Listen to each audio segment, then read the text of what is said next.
Welcome to the Sounds of the World. We are your hosts, Hillary and Bill.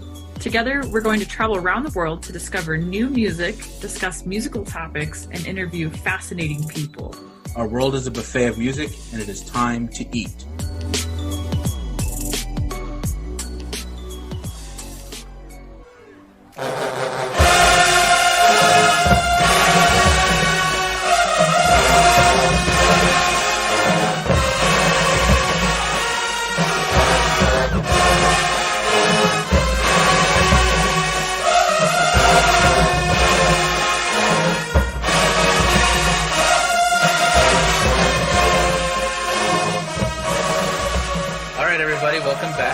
We have a very special subject for today's episode.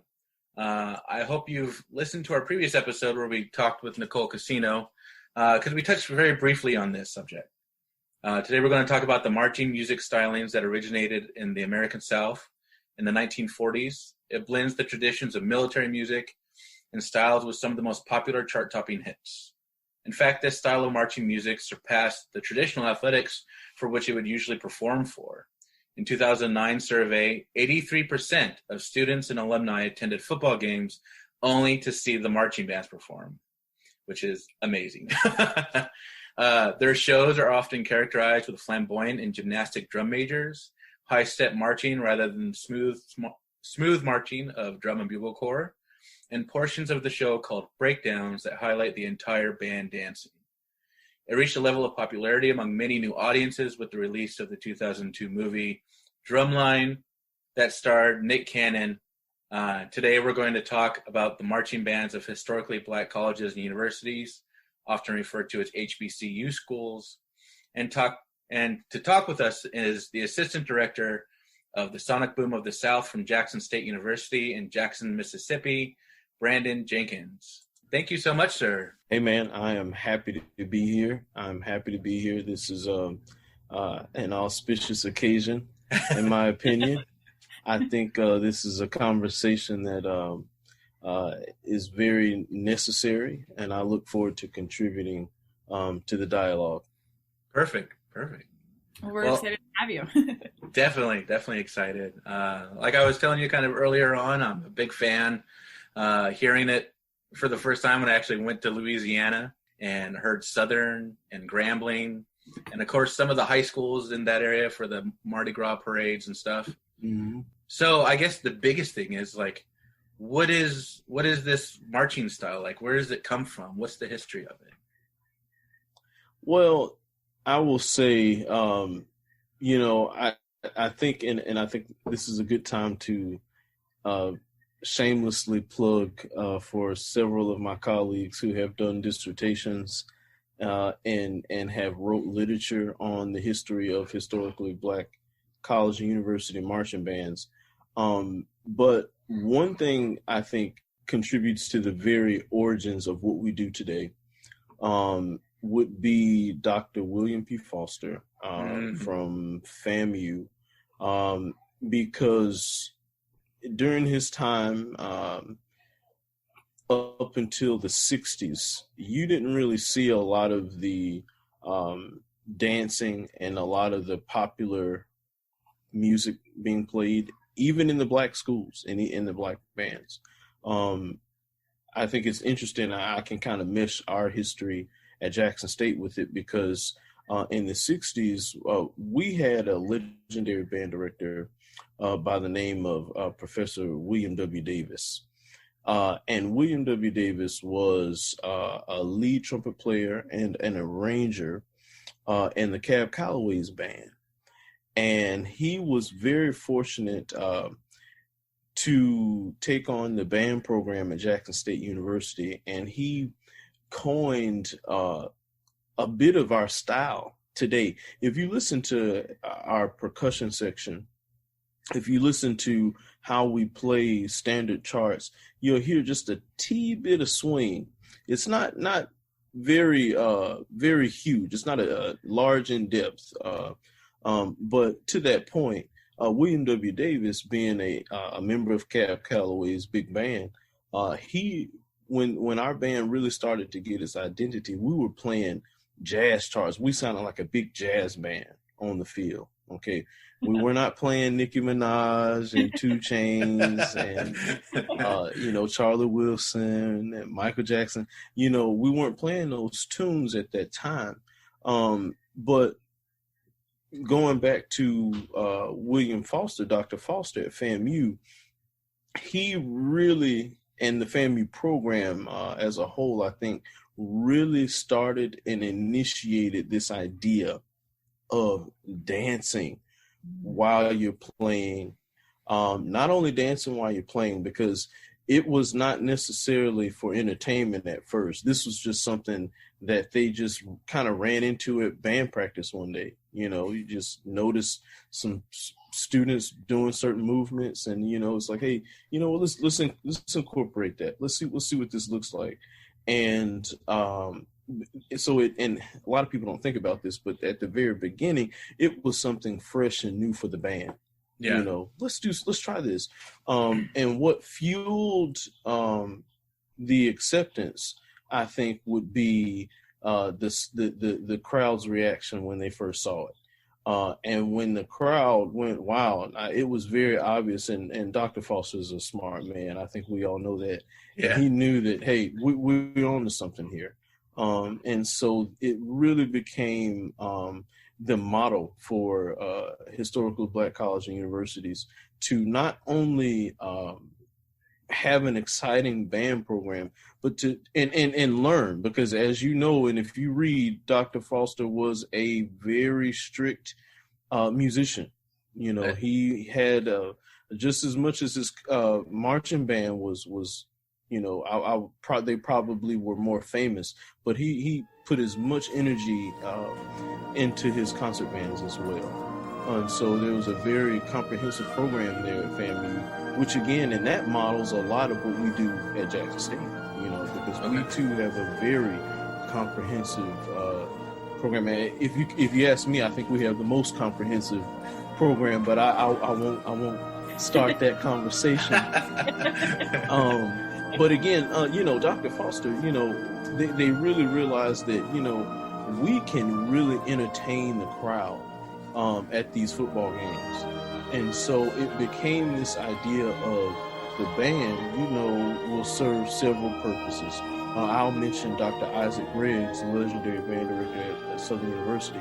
I'll never forget hearing him say that hearing his band is like a holy obligation, is what he says, because it's at the football game, you're going to get good singing, you're going to get good preaching, you're going to get baptized, you're going to be in the spirit, and you're going to have all those emotions at the football game. And I think that idea, it really grew from what Dr. Foster was doing by simply incorporating dance movements in their routine. And of course, it has evolved. Those dance movements have evolved to a full-out breakdown, where there's a whole section of the halftime show devoted to, dancing, and really awing the crowd. As a band director, I've had several years as a high school band director. And my high school program, I was a director at Heritage High School in Palm Bay, Florida. And we were a program modeled after the HBCU style as well. I've been doing this. I'm HBCU bred, and that's just what I do. Anywho, we would do that, and I can remember, we'd be marching in a parade, and I could get cussed out left and right if the band didn't break it down right where whoever wanted the breakdown to happen. They're like, break it down right here. And it really and I knew this because growing up, I would, go to the homecomings and be just as infatuated with that. The majorettes was my thing. I loved the gals in the marching band. I thought, the auxiliary was just cool. And I hate to tell my age, but when I was growing up, it was the majorettes, where they had the tassels and, and I would always, as a tot, being close to the ground, I would always, feel the vibrations from the drums, and I'd see those tassels, and I'm like, oh man, this is just an interesting organization, that's coming down the street for a parade. But anyway, when I realized that everyone in the parade wanted the band to break it down and dance, they didn't care how much I prepared on those charts on the music. Okay, Right. they didn't care. They didn't care about those crescendos and decrescendos and those staccatos and legato. They didn't care about the style and us playing music. They wanted to see how the band was going to break it down. Yeah. And again, I think that comes from the very origins of what we do, and I will say I credit that to Dr. William P. Foster. And again, I've kind of connected that in several different ways, but I hope to have given a brief history of what we do. I hope that suffices. Oh yeah, I think it's great. I mean, when I was just looking up what the style of marching band was like, I remember seeing footage on YouTube of Dr. Foster's not ceremony, but after his death, when FAMU had a big concert for him and stuff, and they played Elsa's Procession to the Cathedral, and I believe that was his favorite tune. Yeah, I think so. I don't quote me on that, but I think that was his favorite tune. I know that's something that they keep in the repertoire. Yeah. It's like my director. Yeah, definitely. But then it panned up at the big climax of the piece. They had like all the sousaphones in the back and the balcony and more people with the brass up there. And it's just not even in the building and, 1,200 miles away. And I got goosebumps. I still get goosebumps just thinking about it.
When I was doing research to get ready for this also, I noticed that it did say something about that it was somehow connected to minstrel shows. Like, is that?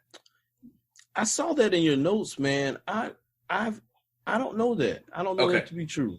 I don't know that to be true. I have no knowledge of that connection. And, I was going to ask for that research, man, but I didn't want to dig too deep into that. But yeah. I don't think that has, to my knowledge, any connection. It literally, like I said, from what we know from our research, I think there are several dissertations. I won't say several, but there's enough. It's something that could be easily Googled, where this idea of dancing and entertaining, because see, when you get into the minstrel idea, I think race becomes, part of that fabric. Right. Where really and truly this idea came from African Americans or Black people entertaining other Black people. Right. Simple as that. Simple as that. And even then, I'm sure it wasn't completely black, but that is essentially where that idea grew. Now, I would not be surprised if there were negative connotations to then get intertwined.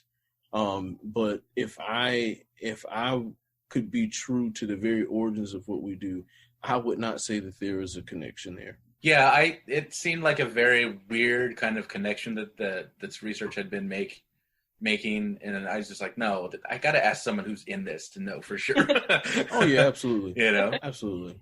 Yeah, and even though that it's I guess an art form in some form or fashion, I would see it a stretch to intertwine that art form with what marching band does in terms of musicians, in that environment and how they perform. Now, the element of entertainment, I can kind of connect that, but even so, I would say this grew, again, for the record, black people entertaining other black people, just as simple as that. Perfect. Very cool. Man, I'm so struck by just the beauty and the energy of like being able to dance and like that expression that happens when you're playing music, because I mean, I grew up in Texas and they had a pretty robust band program. But we got more of that strict marching style where it's like you're going to look a certain way as you're playing. And then when I moved to Montana, it was very much like we barely have a band together. We need to look as good as we can, otherwise they're going to cut our funding. So I'm just like, it's such a like, I'm like not envious, but I just like that sounds like so much fun. It just like what a cool spirit, like, and it's such a contrast from like the rigid concert style of like you're gonna sit, and there's merit in that as well. But I'm like, God, that just sounds like so much fun. Yeah, listen, I will tell you, I had an interesting musical upbringing, if you will, because I went to a school in which it was not predominantly black. In fact, it was predominantly white, and the band was a core style band. And this is high school, so I had already been sold to band by now. It was just kind of like I had to deal with the band that I was in, and so I was there. And I kid you not, every year we would play the local show band that the high school that had it was predominantly black, and they did the show style band. And every year I'd be at that game, in our DCI like uniforms with our DCI like show, and it just be this hole in my heart. So I'm like, I'm missing something, it was like, God, they are having fun.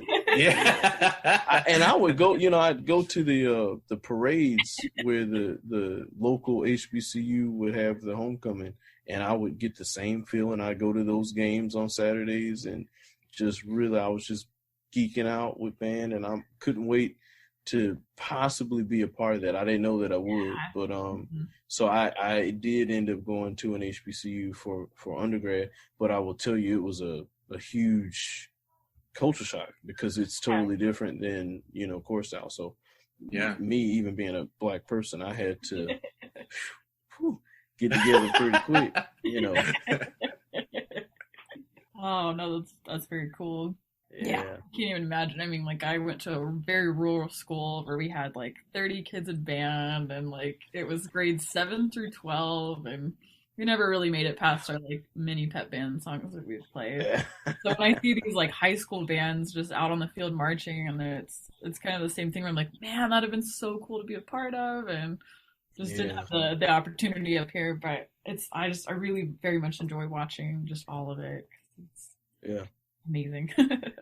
Yeah, and I think one of the biggest differences, at least for me, was when just looking at the makeup of a show style march versus a drum, like say not standard, but like a regular marching band that we might be used to. It's like You might be able to talk a little bit about how the makeup is different from, say, like a Stanford band to Jackson State. I will say, I in terms of Stanford, do you mean the Big Ten bands that march similar? Well, I mean something like maybe not a non-show style marching band. Oh, perfect. Okay, perfect. I just throwing Stanford out as like an example. Okay, gotcha. I'm not too familiar with the Stanford program, okay. But I know sometimes people will ask, comparing it to like Ohio State and like Michigan and some schools who do appear to march the same, with the high step. Right. But even still, the makeup, the design is different. Now I can't speak, and I don't think that there's any one uniform makeup or design. I think you'd find that each, like even from HBCU to HBCU, that you'll find major differences. Even though the product can be similar, the design, and I think it all aligns with, the director of bands or whoever is in complete control. And, even beyond that, I think there are some institutional designs that would also change how the different programs operate. So I don't think there's one way, but I will say that I do have experience in both. As you know, I am completing my doctorate at USM. I am working on my dissertation, and prayerfully in May I will be done with this. Fingers crossed. But I'm having a ball. And so this is it's my last year in this, and my first 2 years I had the pleasure of being a grad assistant. So I taught classes, I work with the band, but most importantly, I work with the marching band. Okay. And I know exactly how that, which is a totally opposite program, right, it's in Mississippi, it's in Hattiesburg, whereas Jackson State is in Jackson. But the Mississippi program, in terms of design and makeup, would be very different. I don't know that it's consistent with what other non-HBCU programs do. But the main differences from a very general aspect, I would say, is the rehearsal structure. I think the rehearsal structure, you will find similarities in leadership. Mm-hmm. You'll find similarities in the leadership structure, the chain of command, band directors down to the, student leadership, things like that. I have found it to be some strikingly identical models in terms of leadership, actually, which has been cool. It's very cool to know that we're on the same wavelength with some things, but one of the most different things are the practice regimen.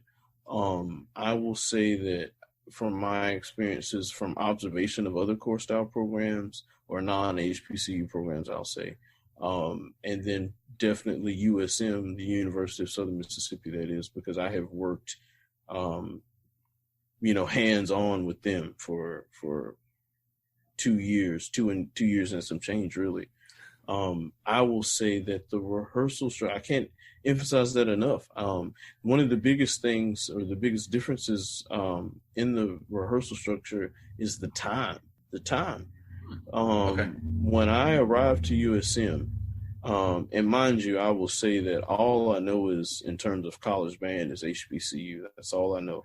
When I became a high school band director, my high school marching band rehearsals were modeled after the HBCU. It was tough. And I thought that I was going to get a lot of rebellion about running such a harsh regimen. And I'll kind of get into what the HBCU do, so you'll kind of understand what I mean by harsh regimen. But, I thought I would get rebellion at the high school level. And I will never forget after my first day of band camp, my first full day, my first day of band camp, they came in, we did music. We talked about what we were going to do. We played. And then the second day is their first day of PT, physical training. in which they showed up at 5:30 in the morning. And that was like, like uncalled for, right? What's going on? Now, this is what happened to me my freshman year in college. I got our band camp letter, and I saw that there was PT at 5:30 a.m. I said, "Oh my goodness!" But when you listen to your grandparent tell you about how they were in band, and it's always 100 times worse conditions, we say it's cold at band practice, and back when I was in band, we had to practice in 9 feet of snow, and so I found myself enjoying, being in those uncomfortable situations, because I'm like, man, nobody in the world is having band like this. I can't wait to tell my students. I can't wait to be the person who is watching my students struggle with 6 inches and push-ups at 5:30 in the morning and running and all this training, that at the time kind of seemed unnecessary, but it just kind of seemed like boot camp. It was like, look, if we're going to be able to wear the stripes and put the S on our chest, or the JSU on our chest, Sonic Boom on our chest, or where I went to undergrad at Winston State University with Red Sea Sound, if we're gonna put that uniform on, no matter where it's at, we're gonna make it through camp and prove something, right? Right. And anyway, so yeah, I felt that way as in there, and I wanted to give my students that same experience and at the high school level, and they hated it. They were hurting. I mean, I can remember my first sprint, and I had I remember a mellophone player just threw up. I didn't know if I was in trouble or if I had done. I didn't know what to. I didn't know. So, oh man, this kid's been on the couch eating cereal all summer, and he just ran for me and threw up. I couldn't believe it.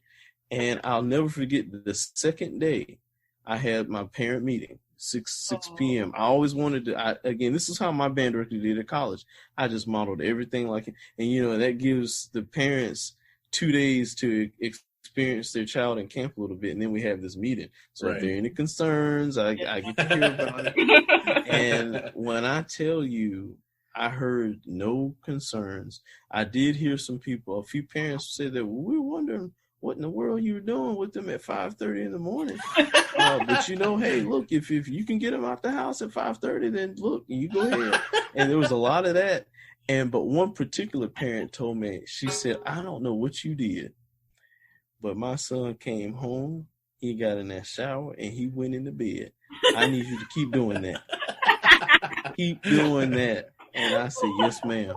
Yes, ma'am. And when we had the showcase, because again, you put those students through 2 weeks of that, and we had the showcase, where I had a drill, I had a breakdown, they wanted to, I had all of that in place, and they learned that physical training was necessary because as Hillary, as you mentioned, it is a lot of fun and it takes a lot of energy to do that. And, as a member, now thank God I'm a band director.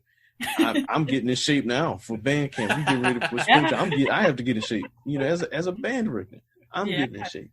So it's tough. But as a student, I just remember knowing how tired I felt after a halftime show. Mm-hmm.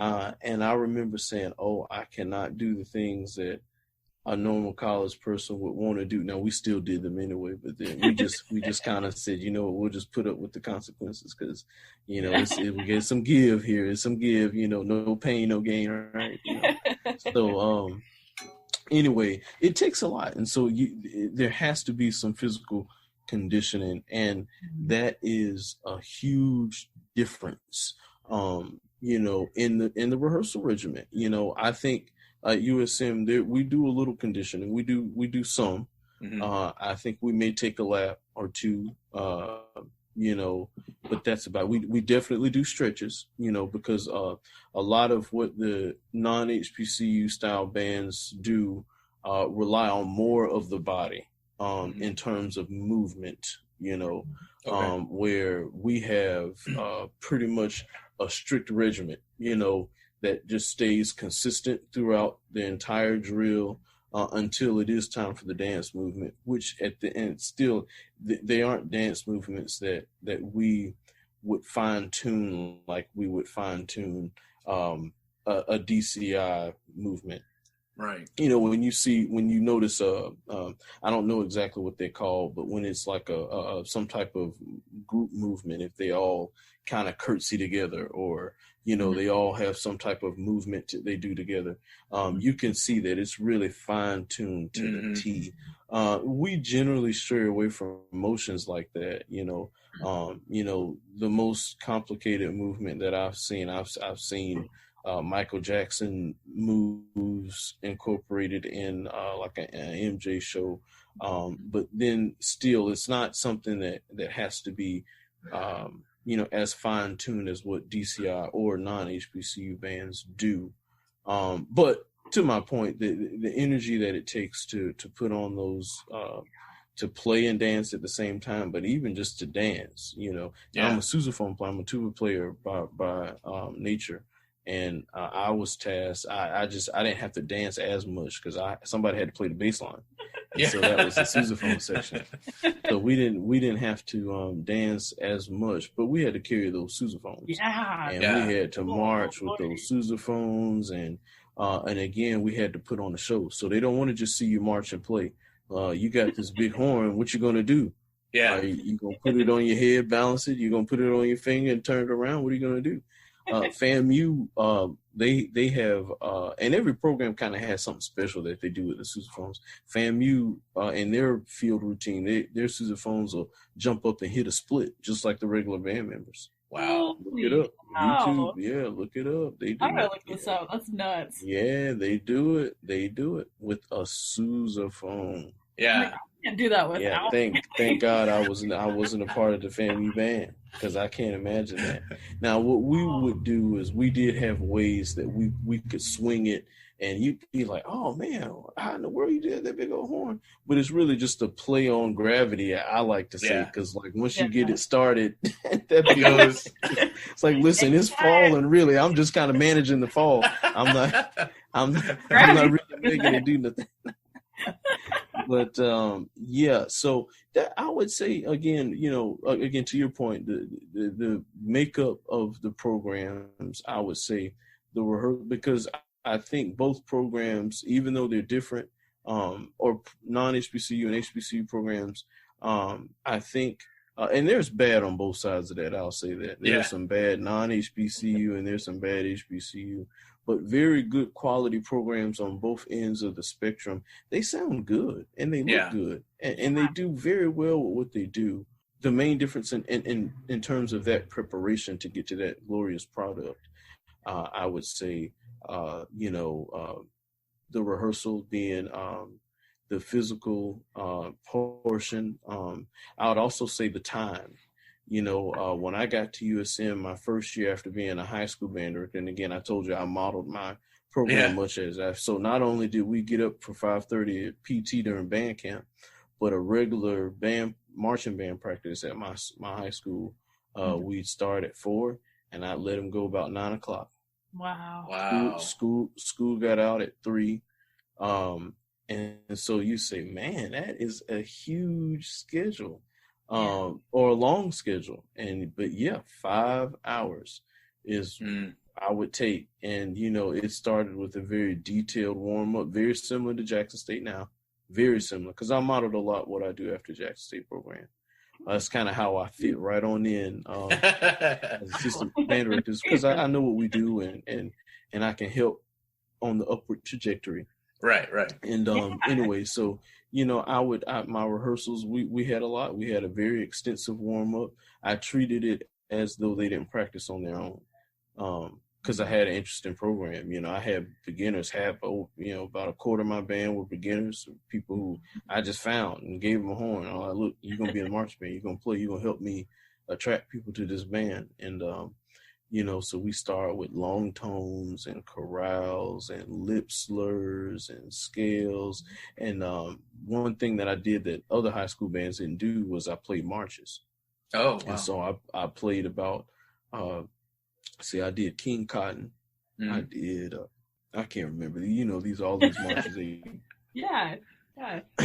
King Cotton, them bases, little easy marches like that. Jackson State does 7. Oh wow. FAMU does 20. Wow. I think that just speaks volume too. I mean, because it's easy to look at a finished product and go like, wow, they make it look effortless. And then just speaking to the amount of effort that goes into these things, like, no, we were getting up at 5:30 and we were running and we were doing all the things, like, but it's so cool to see, like, and just to hear you talk about, like, even taking kids that, haven't had probably little experience with this and maybe never picked up a horn in their life, but I think it's powerful just speaking about the what hard work can do and the amazing things you can accomplish. But yeah, you do have to put that time in, but it sounds like it's absolutely worth it. And just it is powerful. It is. That really I find to be a huge difference when you compare the rehearsal and the preparation to non-HBCU bands. I will say, excuse me, I'm just clearing my throat. Back to back here. I'm getting it together, guys. I was getting ready to die 5 minutes ago. I promise you. Coming back. It's not COVID. I promise you that. It's just a little bit of lint.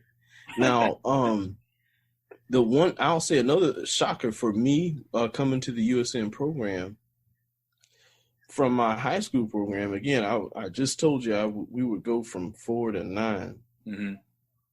And I'm going to tell you, those kids loved it because 9 o'clock, I'll just say this, 9 o'clock, and I'll be trying to get home after the day I've had. It's late for everybody. All the other band directors, they used to talk junk. Jenkins is working too hard over there. Doing too much, man. The kids would literally have sectionals scheduled. And I would be so awed. And, especially in my younger years where I was there, single. I didn't have any I'd be there right along with them, and we would most nights get out of there 11 midnight. Wow. I don't like to tell that story a lot. People think I was crazy, but we would get done, and the kids would want to perfect, because one thing you'll notice is HBCU bands don't use lyres. Everything we play is memorized, and so that takes time. And so the section leaders, the student leadership, they were always willing to put in that time and that effort to even stay beyond the 9 o'clock rehearsal. But now, mind you, when I arrived to USM and I looked at the rehearsal schedule and I saw that they didn't rehearse on Mondays, I saw that the Tuesday through Friday rehearsal was 4 to 6. I said, oh my God. I'm getting ready to have a whole bunch of time on my hands. and subconsciously I'm thinking, this band must not be too good.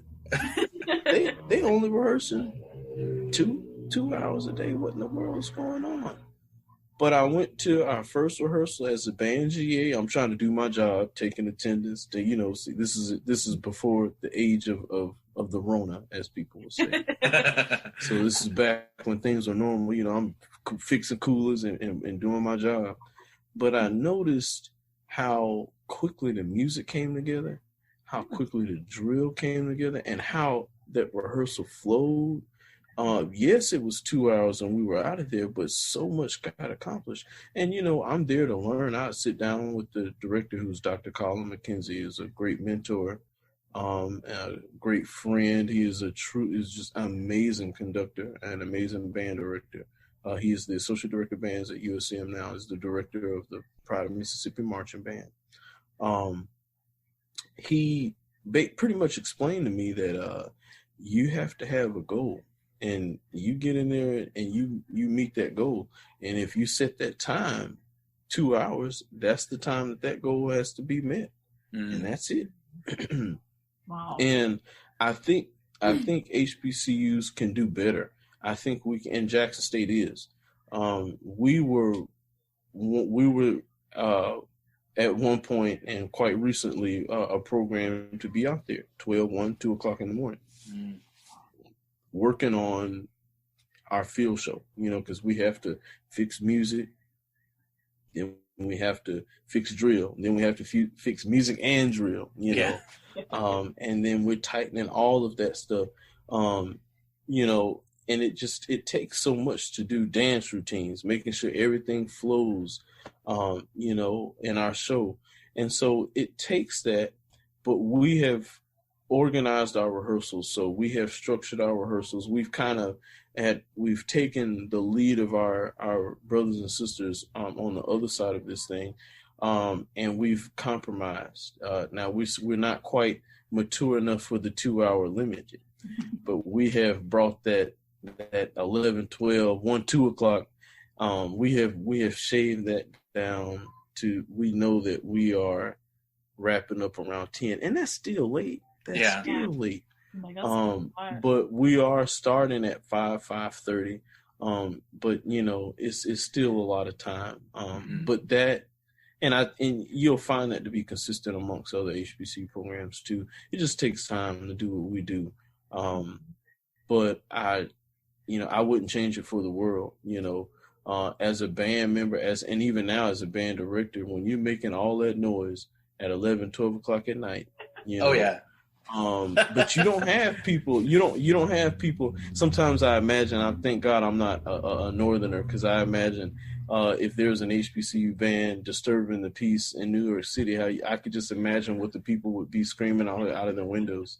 Oh yeah, but in the South, you don't have that, man. When the band is cranking at 11, 12 o'clock, you have people literally, sitting on their porch with a glass of Kool-Aid, not even a glass, it's a mason jar of Kool-Aid, and it's red. It's red Kool-Aid too. And that's the prime ultimate chilling drink. The band is out there. Let's see what's happening. Let's see if we catch them breaking it down. Break down in front of us. They love it, man. They love it. Oh yeah, I taught percussion at a high school in Idaho for a while, and we would get up by 6, be at the field by like 6:45, and we couldn't even touch the drum to hit it until after 7, because the few times that it actually, someone might have hit the drum just goofing around or whatever before 7, someone called the police because of a noise ordinance, and we got talked to by the police department about making sure that we keep quiet till 7 o'clock in the morning. But then I waited, and when it was 7 o'clock on my watch, I was like, go. And the drums were just like, cat, cat, cat, cat, cat, cat. We're going to wake you up now. Man, yeah. That's interesting. The most I've ever experienced of that is some of the other college professors complaining when they're teaching their evening and night classes. They're like, oh, I have to stop class when the band's marching to the practice field. Everybody's just so distracted. They got to see the band go down the street, and I'm just like, hey, just incorporate that. Isn't that the nice? That's an incentive to take an evening and weekend class. Yeah, exactly. You get to enjoy the marching band. Yeah. We can. If I was teaching a class, I'd just say, this is the break. This is the time we get to break. Everybody enjoy the band going down the street. Yeah. But at nighttime, 11, 12 o'clock, people are on their porch. Because the HBCUs are generally in an area that represents their community, not to the institutional community, that is. So basically, you won't see too many HBCUs in a predominantly white area. So, right.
And thinking about the long practice rehearsals that you had as HBCU school or in your high school program, I used to play tuba myself, a sousaphone, and I would just think about how beat up my chops were when I did drum corps.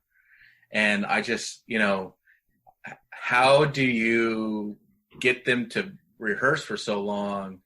And, they're, I guess renowned for having like big puffy cheeks when they play and those screaming high trumpets. And so like they're so loud, and not somehow you have negative side effects. Okay, well, we don't teach the puffy cheeks. That's actually a pet peeve of mine when I see that. Oh, cool. Because it's that really, I think, is a defect, is an embouchure defect, I think. Mm-hmm. And I think it just doesn't serve any purpose for intonation and trying to get the pitches to be spot on the way we want it to be. Because when you think about it, when you blow your cheeks out, you have air that's going here before it goes out, and I just think that that's kind of putting the airflow or the stream of air through a bit of stress. So it doesn't really work in my mind. So I always discourage it, and I try to fix it. But then you think about Dizzy Gillespie, and you look at him and we wish we could play the horn like he could, So right. I know there's some give and take to that, but that's not anything that we necessarily teach.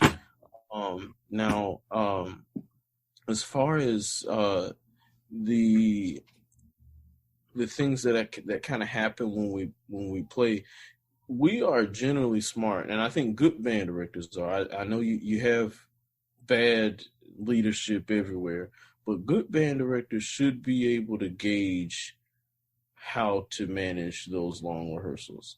And one thing that we do is we definitely do a very good warm-up, an extensive warm-up. We definitely do a lot of playing, but in the learning process, we do a lot of singing and buzzing and fingering, so we also do a lot of playing down. We are, especially HBCU bands, are notorious, and they've been characterized by the exuberance that comes in the fortissimo mode. You know what I mean? Oh yeah. And I will tell you that, man, I am just a fan of the goosebumps that I get when I hear my arrangement played, a big wall of sound like that, and the exuberance that you feel at those games with that type of energy is magnificent. However, when we're practicing, we don't play like that 100% of the time. That generally comes at the very tail end of our preparation for performance. Those students, they have to know the song before they get to play it loud, and so we do a very good bit of playing on the softer end, more calm end. But it does go up, and when it goes up an octave or two. Yeah, we were at a Mardi Gras parade in Baton Rouge, and there was a small little high school band going by, maybe 40 people, but they sounded like some of the bands I've heard that have over 100 people. Just the amount of volume that came out, I was just blown away. It's amazing and invigorating. To some people that could be disturbing, and I think when it's done poorly, it can be. And even us, when we hear and we call it old country bumpkin. I'm not gonna say all of the words, man. I want to be nice, but we have some words that aren't so nice for bands that we hear doing that. So-called HBCU bands, that do that, and we like, man, what's going on over there, But it's something that when it's done correctly, and there are different styles. I find Jackson State to be my favorite. I think we do it the best. Nobody does it better than Jackson State University. Sonic Boom in the South. Love the boom. But I think FAMU does very good for what they do. I will tell you my favorite band that is from the spectator level, when I was a high school band director in Florida, I knew nothing other than Jackson State, and there was nothing other than Jackson State in my head at the time. And I got accustomed to the Florida bands, FAMU and Bethune Cookman. Yeah. And I will tell you, Bethune Cookman is a very fine band, very fine band. Dr. Donovan Wells is the director of bands there. And he is just an outstanding band director. Yeah. He's got an outstanding staff. And that program, that band is just fantastic. And they have a style of playing that even at their loudest volume, you can hear the clarinets at the altissimo register. And it just blows my mind. And I had the pleasure of being with him at the Florida Classic in 2017. I listened to that band. I said, were those the clarinets? I'm knowing the trumpets are just playing as soft as they can play off the staff, right. But those were clarinets, and the band was at its full volume. Wow. And I will tell you that it sometimes our woodwinds can get lost when we crank it up, and it was just so interesting to hear that. Now, while at Jackson State, we can play Bethune Cookman, and then there's a totally different feeling and I'm wondering, I don't feel the same energy. I don't feel the same exuberance, the goosebumps.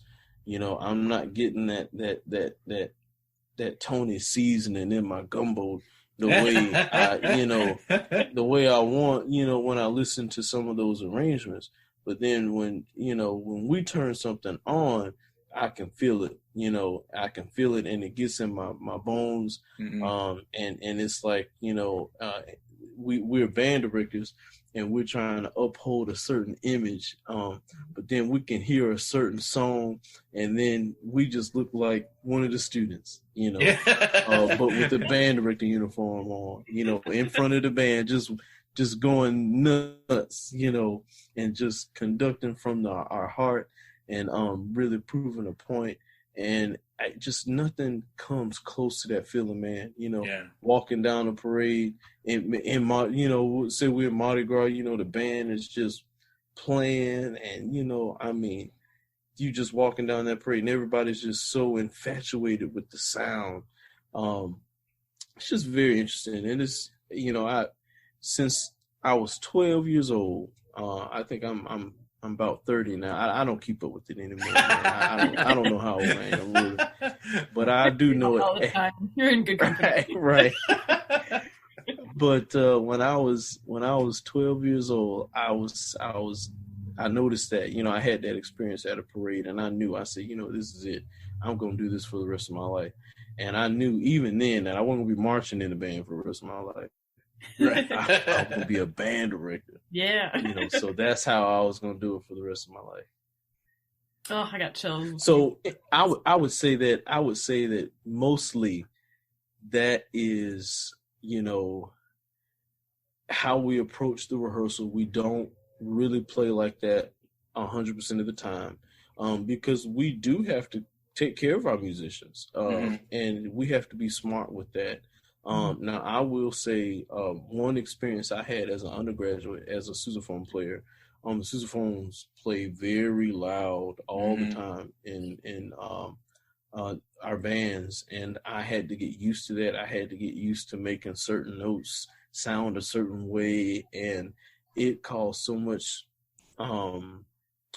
it was just so much stress on my lips. And I remember, I gotten like a blister, and eventually my lip had busted. And I was told that was it was basically like breaking your sousaphone virginity. It was explained in a very way more vulgar way. Yeah. But I think this is as light as I can put it. It was just kind of like breaking my sousaphone virginity. Oh my god! And they're like, "Oh yeah, you good now? You good? You see blood coming out of the spit valve. You in there. Once that heal up, you ain't gonna never stop playing. You gonna have lips of steel. And so there's always a story, and the tubas will have the worst. Low brass will have the dirtiest jokes. They will. I mean, in every ensemble, it's always like that. I sit in history class, and the tubas always have the dirtiest way to remember some historical fact. It's like. I feel like that's a universal thing, man. It's universal. Yeah. It is universal. I'm telling you. So and that's kind of my story with that.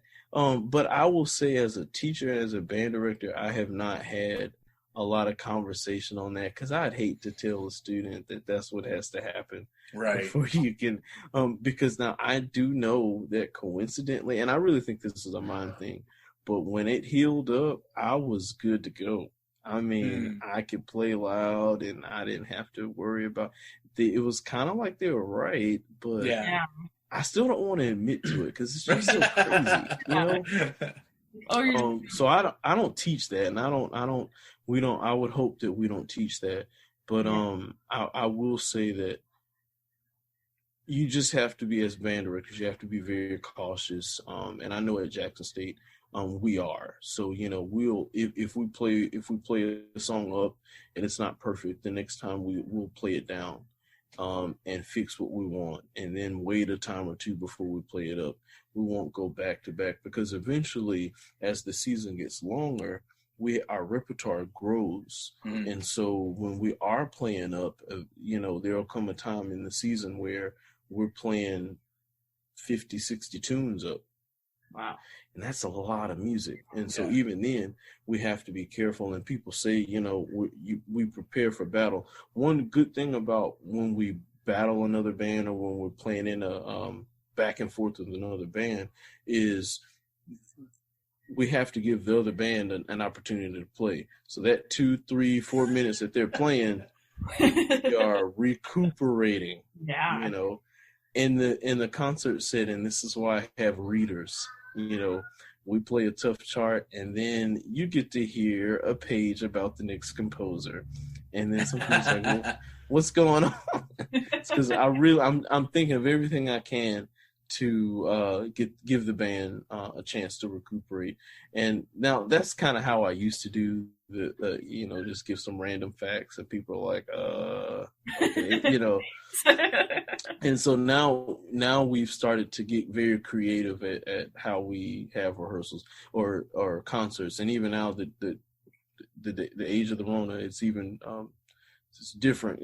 We're doing more virtual things, but before that we would do different things in between pieces, and different themed type concerts to type of try to create some variety, if you will. But I would just say that in terms of keeping everybody in good health, to be able to play, we do consider that, and we do try to make sure that we our practice regimen is conducive and safe for the students, because it is manageable and it can be done. A lot of people don't realize is most of our HBCU programs, most of them, not all of them, most of us have year-round concert programs as well. I know at Jackson State we do. So just as much as you see us at the Honda Battle of the Bands, or at Mardi Gras, or doing that, playing a certain type of way, you can also observe our wind ensemble and our symphonic band and our concert bands playing what we like to call a paradigm shift, because it's a totally different way of thinking, and you cannot bring that mentality of musicianship to the concert setting. And so we also pride ourselves on having very smart students, because they really do make that transition. and they do it well. Yeah, and that speaks volumes for just the musicianship that you guys have, and that's awesome. That's incredible. Thank you. Versatility is amazing, and I don't know, it really shines through in just the performances that you guys have. It's Absolutely.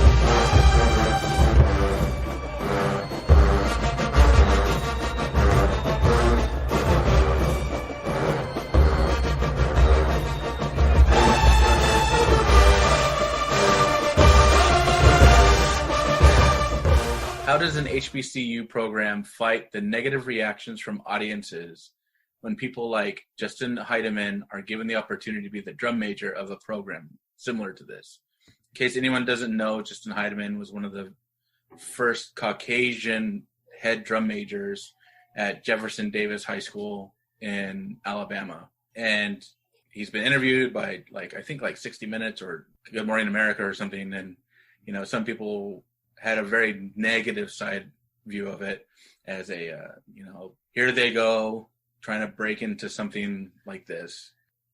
How do we fight these kind of negative reactions or resolve any kind of tension that might be from that? Well, I think it needs to become normal for people or the minority to be involved in programs, especially in leadership. So, for instance, there need to be more Dr. Gregory Drains at Penn State. There need to be more of that. And there really is. Just we just have to know about it and promulgate it. Right. I think there needs to be more, representation. So it's not so much of a raised eyebrow when you see that type of thing. My experiences have shown me a lot concerning that, because when I took the program in Palm Bay, it's not a predominantly Black school. However, the community and the school itself developed a want for this certain style band. It's really crazy how this happened. I showed up and I'm like, what? Are you serious? Maybe we should try to do what everyone else is doing, and I can do that.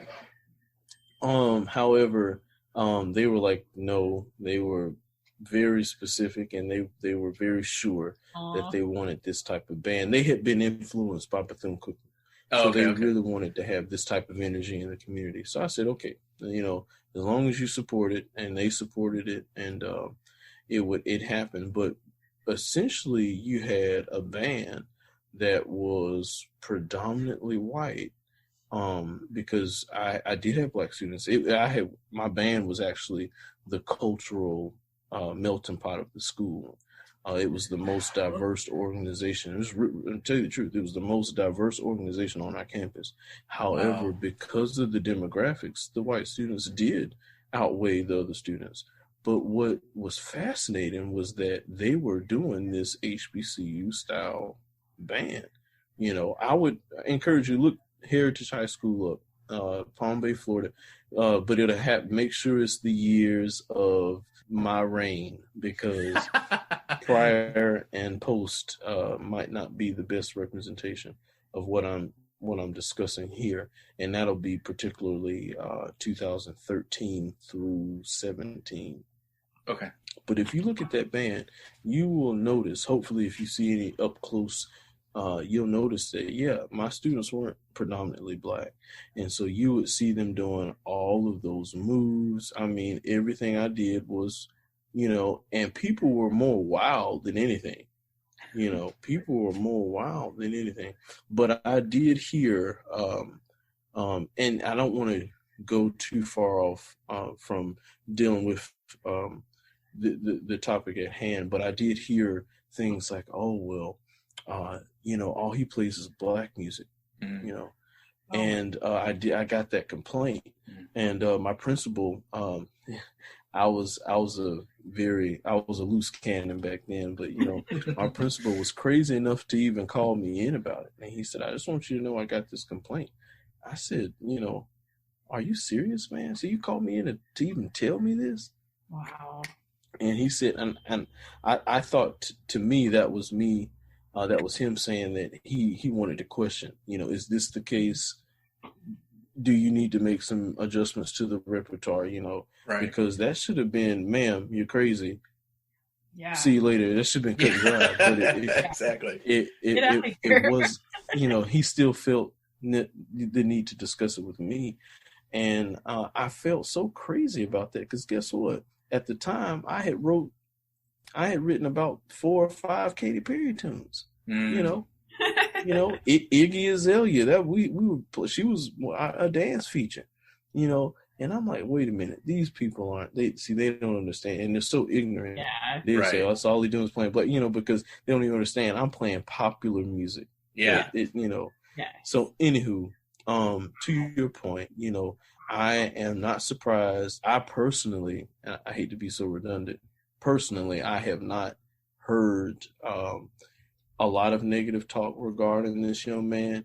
I know that he, the high school that he attended, the drum major style was modeled after what we do here at Jackson State. The young man he come to our camp. He got some very good training here at Jackson State University. I think it's good that he's in college, doing, and I'm not surprised that there's some negative talk about that. I think we really should look at that situation, or we should encourage people to look at that situation from a different angle, because that young man could have went wherever he wanted to. Mm-hmm. But I think he found himself at Alabama State University. I think that's where he's at. I think so. And so he could have went to LSU. He could be at Southern Miss. He could be, Texas. He could be anywhere. But he's at Alabama State, and I think he's been influenced. I think he's fallen in love. Certainly, he's shown here at Jackson State that he loves the culture, and that he loves that type of band. So I think the negative connotation that may come with that, I don't want to say it's jealousy, but I think it's so easy to see the positive, and it's very hard to make the connections for the negative. Yeah. Because this is not anything obviously his parents wouldn't force him to go to Alabama State. Obviously there's no contract that because he was in this type of high school, he had to go to this type of college, Right. He made that decision. And so this was not any effort of the HBCU to be inclusive, even though I think that there should be effort to be inclusive. Yeah. We should reach out and make sure that we recruit all students, no matter what demographic they are. And I know that that's something that we at Jackson State, Texas Southern is doing a very fine job at that. You'll see we're starting to see lots of Hispanic population in our bands. Jackson State, we have a Hispanic drum major in the Sonic Boom in the South, which is legendary. Our first venture was having females as drum majors, and that was huge at the time. And now it's having drum majors who aren't black, which has been a rising topic. But we're dealing with that. I can think of North Carolina Central University.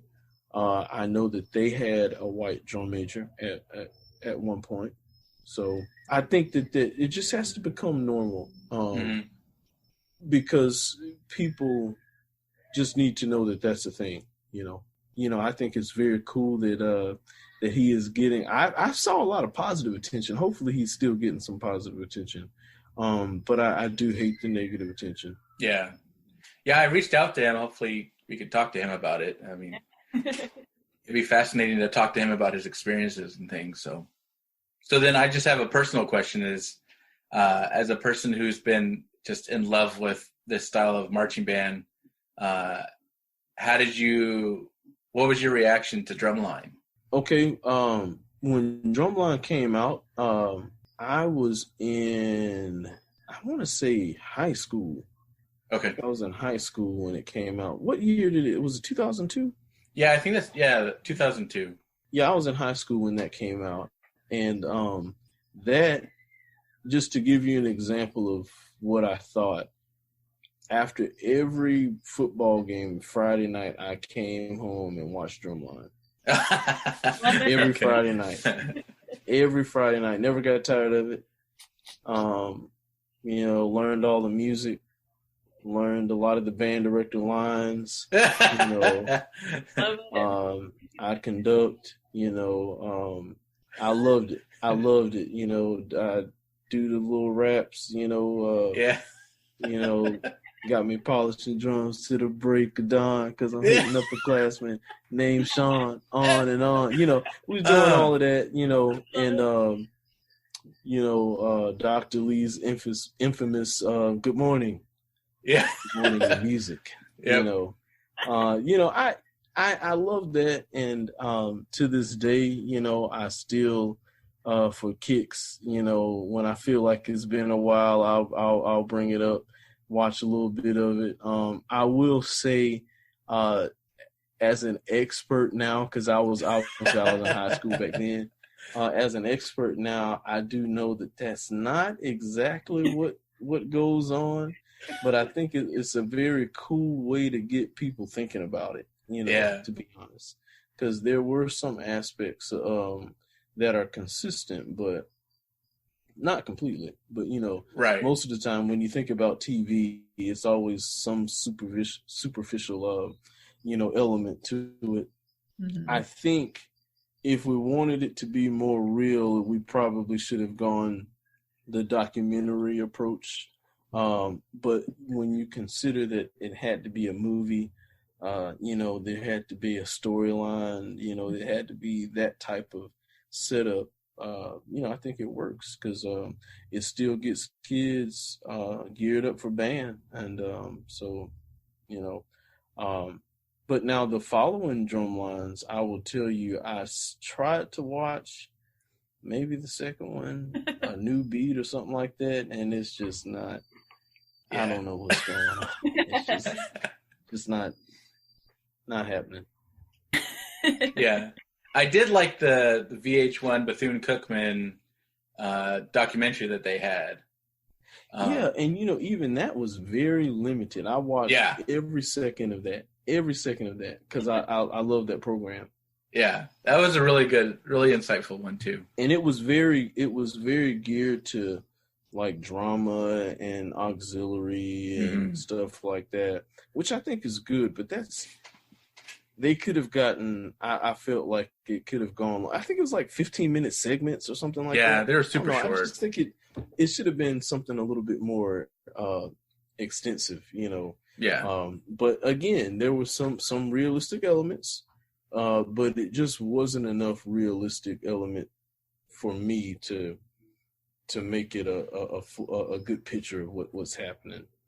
It felt like they were trying to make it like Jersey Shore or something, Right. They just at some point they don't want to expose too much. Right. They want to make sure what they expose is right. And I guess the little flag girl drama, I guess that's mild enough. I guess it's mild enough. But Donovan Wells, he is an awesome bander. I just wish they would have gotten a little bit more of how he pulls those performances off, because I'm pretty sure you would really enjoy some of his talks to the band, that is. But yeah, it's just we have a very exciting program here at Jackson State, and I'm thankful you guys took the time out to talk to me. I tell a little bit about what we do. So great! Oh my gosh, I feel like I learned so much. So thank you for being down with us. This has just been awesome. Yeah, thank you. It's been, I mean, of course, I love it, so I want to know more about it. So, Hey man, have me back anytime. I would love to come back and share more. Perfect.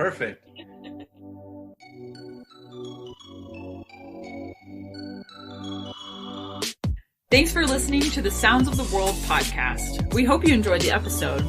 There are links to everything in the episode description and also on our website. You can follow us on Facebook, Twitter, and Instagram at Sounds of the World.